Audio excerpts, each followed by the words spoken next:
श्री शिवाय नमस्तु भयम। दोस्तों, जैसा कि आप सभी लोग जानते हैं कि 4 अगस्त 2026 यानी मंगलवार को पड़ रही है सावन मास की कृष्ण पक्ष षष्ठी तिथि और मंगला गौरी व्रत।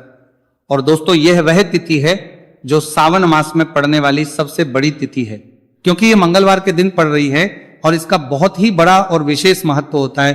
पूज्य गुरु जी ने कहा है कि अगर कभी भी मौका लग जाए और सावन मास की मंगला गौरी व्रत मंगलवार को पड़ जाए तो आप लोगों को एक छुटकी काला तिल वाला उपाय तो अवश्य ही करना चाहिए। इन दोनों का संयोग बहुत ही कम आता है। इसी के साथ में गुरुजी ने अपनी शिव पुराण कथा में बताया है कि इस दिन आपको एक छुटकी काला तिल वाला उपाय तो आपको अवश्य ही करना चाहिए, क्योंकि ऐसा दिन पूरे साल में सिर्फ एक ही बार आता है। और दोस्तों, आप सभी लोग जानते हो कि मंगलवार मंगला गौरी व्रत का अगर सबसे बड़ा कोई उपाय है तो वह है एक छुटकी काला तिल वाला उपाय है। तो दोस्तों, मंगलवार मंगला गौरी व्रत के दिन आप लोगों को इस एक छुटकी काला तिल वाला उपाय को जरूर करना है। बहुत सारे लोग होंगे जिन लोगों ने इस उपाय को ना किया हो, मतलब पूरा साल निकल गया, उन्होंने किसी भी दिन इस छुटकी काला तिल वाला उपाय को ना किया हो। पर दोस्तों, आपके पास एक आखिरी मौका बचा हुआ है, जो कि 4 अगस्त मंगलवार मंगला गौरी व्रत के दिन है।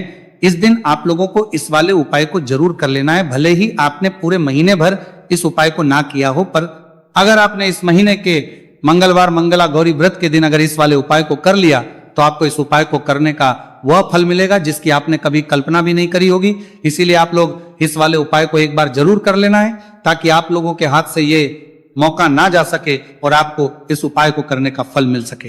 दोस्तों, यह उपाय पंडित जी ने अपनी अभी की ही श्री शिव महापुराण की कथा में बताया है। उपाय को आज हम आपको बहुत अच्छे से समझाने वाले हैं। इस वीडियो को देखने के बाद इस उपाय को समझने के लिए आपको कोई और वीडियो को देखने की जरूरत नहीं पड़ेगी। तो चलिए दोस्तों, उपाय को शुरू करते हैं।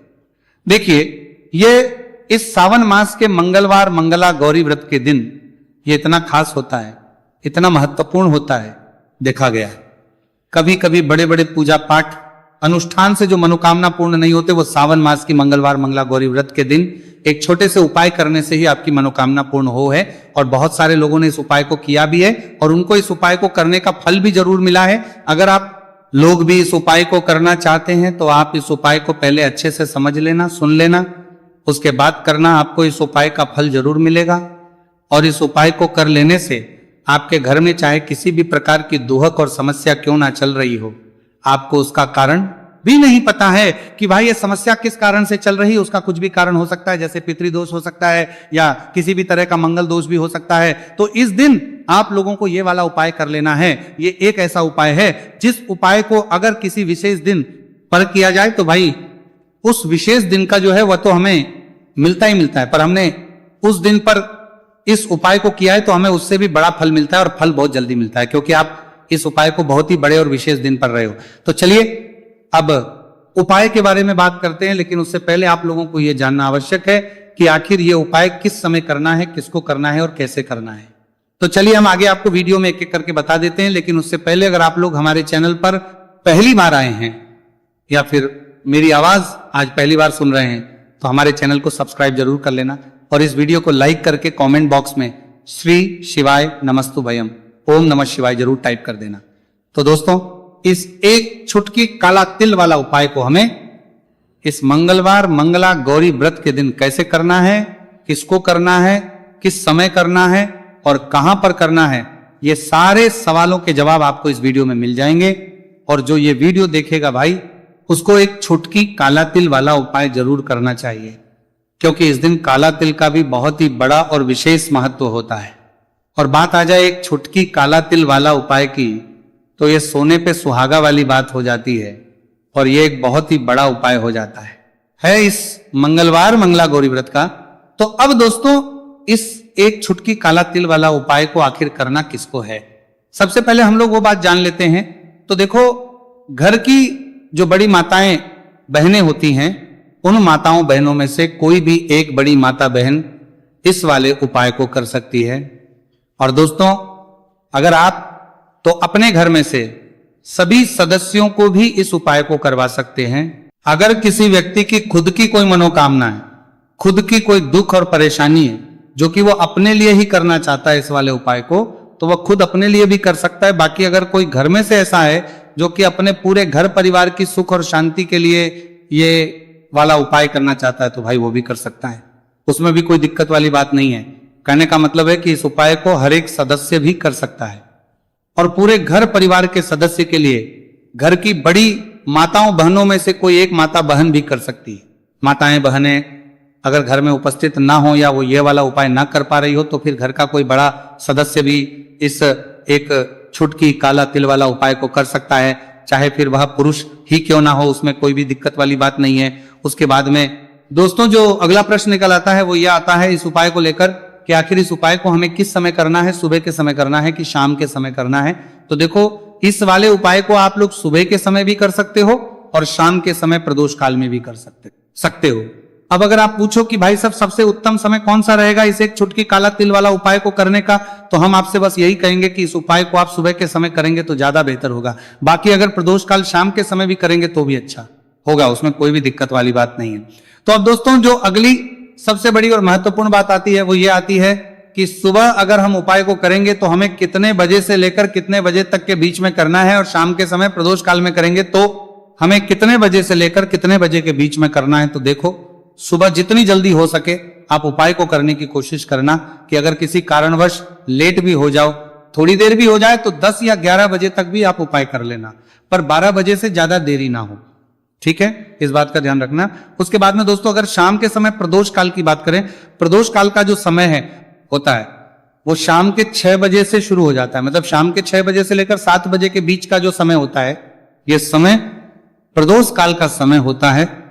तो आप उपाय को 7 या 8 बजे के बीच में भी कर सकते हो, मतलब शाम के 6 बजे से रात 8 बजे के बीच में आप कभी भी इस वाले उपाय को कर सकते हो, उसमें कोई भी दिक्कत वाली बात नहीं है। देखिए यदि आपके जीवन में संकट बहुत ही अधिक चल रहे हो, समस्याएं बहुत ही अधिक चली हो, एक एक रूप खर्च करने आपको बस ओढ़ रहा है, भूमि से जुड़ी हुई कोई भी समस्या हो या फिर आपके विवाह से जुड़ी हुई कोई भी समस्या हो या आपके व्यापार से जुड़ी हुई कोई भी समस्या हो, तो आपकी ये सारी समस्या इस मंगलवार मंगला गौरी व्रत के दिन समाप्त होने वाली है।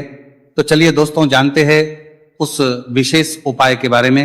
देखिए इस वीडियो में हम पूज्य गुरु जी द्वारा बताए गए 3 बहुत ही चमत्कारिक उपायों के बारे में जानेंगे। देखिए ये जो उपाय है आपके जीवन से दुर्भाग्य का तो अंत करेंगे ही, साथ ही साथ यदि आपके जीवन में धन की समस्या चल रही है तो वह सभी भी आपकी समाप्त हो जाएंगी। देखिए गुरुजी ने बताया है कि जब भी मंगलवार मंगला गौरी व्रत का दिन पड़े तो हमें कर्ज मुक्ति के लिए कुछ उपाय करने चाहिए। इसी के साथ हमें धन प्राप्ति, भूमि से जुड़े कार्यों और विवाह के लिए भी उपाय करने चाहिए। तो चलिए दोस्तों जानते हैं गुरुजी द्वारा बताए गए सबसे पहले उपाय के बारे में। देखिए यह उपाय विशेषकर उन लोगों को करना है जिनकी भूमि से जुड़ी कोई भी समस्या चल रही हो, यानी कि उनकी भी जमीन से जुड़ी हुई समस्या चल रही है, यानी कि जो लोग मकान खरीदना चाहते हैं या फिर उनका खेत से जुड़ा कोई भी केस चल रहा है, या फिर जिनके भी विवाह में विलंब हो रहा है, या फिर जिन भी लोगों के जीवन में कर्ज बहुत ही अधिक बढ़ने लगा है, कर्ज जो है वो चुका नहीं पा रहे हैं, तो गुरुजी ने कहा है कि ऐसे लोगों को ये उपाय करना चाहिए। देखिए इस उपाय के लिए आपको थोड़े से काले तिल ले लेने हैं। देख आपको मात्र एक चुटकी काले तिल ले लेने हैं, इसी के साथ में आपको थोड़ा सा शहद ले लेना है, फिर सबसे अंत में आपको एक लोटा शुद्ध जल ले लेना है। तांबे के पात्र के अंदर आपको अपने घर से शुद्ध जल ले लेना है और इन सभी सामग्रियों को आपको लेकर के पहुंच जाना है भगवान शिव के मंदिर में। देखिए पूज्य गुरुजी ने बताया है कि इस उपाय को आप सुबह से लेकर के शाम तक किसी भी समय में कर सकते हैं। देखिए मंदिर पहुंचने के आप जो काले तिल लेकर के गए थे उनमें आपको थोड़ा सा शहद लगा लेना है।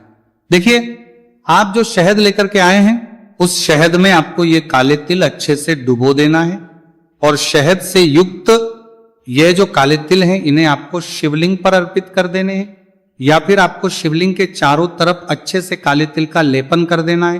पूज्य गुरु जी ने बताया है कि लेपन करते समय यदि आपके जीवन में कर्ज से जुड़ी समस्याएं चल रही हैं, लेपन करते समय आपको आर्यन मुक्तेश्वर महादेव का स्मरण करना है, या फिर आपके जीवन में विवाह से संबंधित या फिर जमीन से संबंधित कोई भी समस्या चल रही है तो फिर आपको मंगलेश्वर महादेव का स्मरण करना है।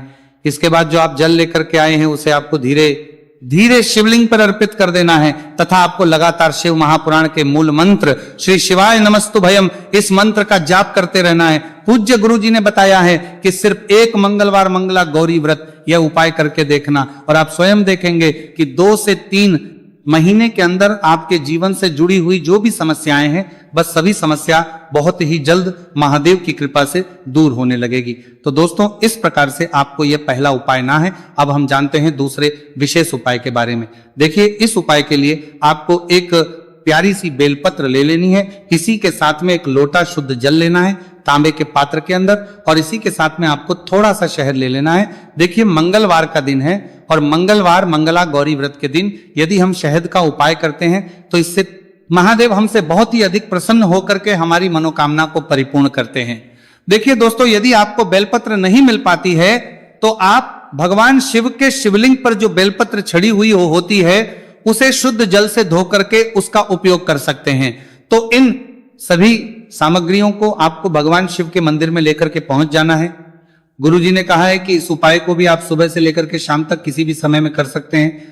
देखिए, मंदिर पहुंचने के बाद आपके पास जो एक बेलपत्र है और बेलपत्र की जो सबसे बड़ी वाली पत्ती होती है और उसकी जो चिकनी साइड होती है उस पर आपको अच्छे से शहद का लेपन कर देना है। यानी कि बेलपत्र की बड़ी वाली पत्ती पर, पूरी ही पत्ती पर अच्छे से शहद कर देना है, लगा देना है। अब देखिए, ये जो बेलपत्र है इसे आपको अपने सीधे हाथ की हथेली पर रखना है और आपके जो भी कार्य अटक रहे। देखिए, बहुत से लोग ऐसे होते हैं जो अपने नौकरी को प्राप्त करने के लिए सालों से तैयारी करते हैं लेकिन उनको नौकरी नहीं प्राप्त हो पाती है।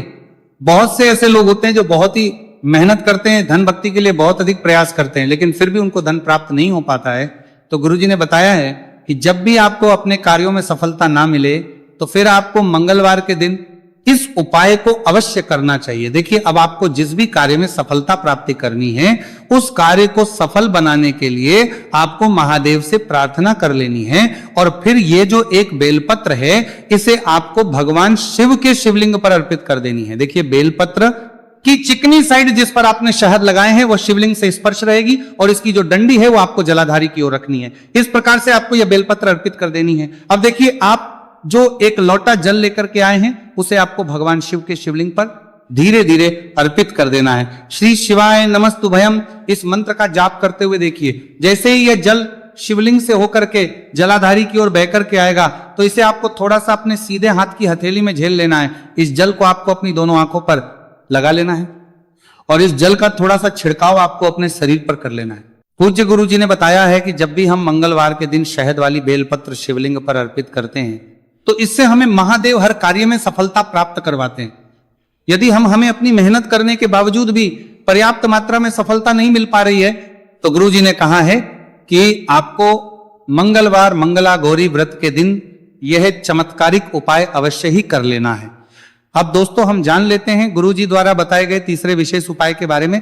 देखिए, इस उपाय के लिए भी आपको मात्र एक लोटा शुद्ध जल ले लेना है तांबे के पात्र के अंदर। फिर इसी के साथ में आपको एक प्यारी सी बेलपत्र ले लेनी है। बेलपत्र आपको ध्यान रखना है कि कैसे भी कटी हुई खंडित नहीं होनी चाहिए। अब देखिए, मात्र 2 सामग्री लेकर के आपको भगवान शिव के मंदिर में पहुंच जाना है। पूज्य गुरुजी ने बताया है कि यह उपाय विशेषकर उन लोगों को करना है जिनकी कोई भी विशेष मनोकामनाएं जो कई दिनों से परिपूर्ण नहीं हो पा रही है, चाहे वह विवाह से संबंधित हो, नौकरी से संबंधित हो, व्यापार से संबंधित हो, चाहे किसी भी प्रकार की मनोकामनाएं जो परिपूर्ण नहीं हो पा रही है, तो उसके लिए आपको यह उपाय करना है। देखिए, इस उपाय को भी आप सुबह से कि शाम तक किसी भी समय में कर सकते हैं। देखिए, मंदिर पहुंचने के बाद सबसे पहले तो आप बेलपत्र लेकर के आए हैं, उसे आपको अपने सीधे हाथ की हथेली पर रखना है और आपको महादेव से प्रार्थना करनी है कि हे मेरे महादेव, मेरी ये जो मनोकामनाएं बहुत दिनों से अधूरी है, मैंने कई प्रकार के उपाय कर लिए हैं, कई प्रकार के व्रत कर लिए हैं, लेकिन अभी तक मेरी मनोकामना परिपूर्ण नहीं हो पाई है। तो उस मनोकामना को परिपूर्ण करने के लिए प्रार्थना करनी है और ये एक बेलपत्र आपको शिवलिंग पर अर्पित कर देनी है।